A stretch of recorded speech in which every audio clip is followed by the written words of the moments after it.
guru urang almagpurlah Abah Uci ngimpi ka Madinah berangkat sorangan laju kapanggih jeung Kangjeng Rasul. Ngimpi berangkat ka Madinah set tuh. Masya Allah, coba dengekeun impian Haji Pendi. Kan kapanggih Haji Kejeng genderuwo. Tebe carita kakula teh, Masya Allah keur bungah ka Haji.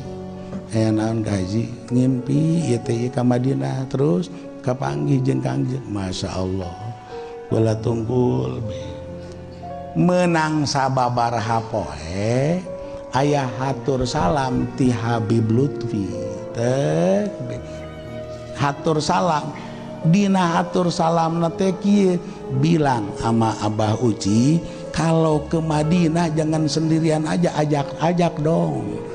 Kodelian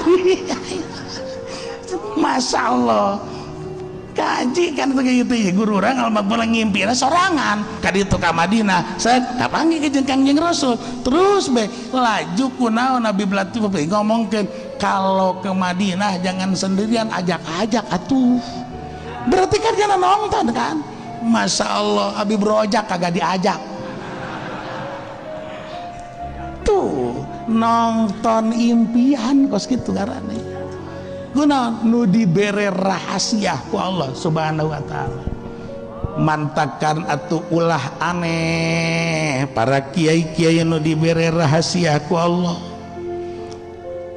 di dieu alif lam mim ra sanajan eta teh ayat mutasabihat bari eueuh nu bisa ngabongkar kabeh menyerahkeun Allahu a'lamu bimuradihi bidzalik, tapi ketika dibukakeun rahasia mah atuh aya teh nu dibukakeun rahasia bahwa eta alif nu di aya dina alif lam ra teh ya nuduhkeun ya dulu ilallah alif kemudian lapad lam ya dulu ila Jibril lapad mimna ya dulu ila Muhammad waro na lapad ro ya dulu ila Rasul geus pihartieunana sarua jeung kieu cak Allah teh ana Allah alladzi ursila Jibril ila Muhammadin bil Quran wa ila Rasul bi ghairihi minal kutubil ilahiyah wa suhufir rabbaniyah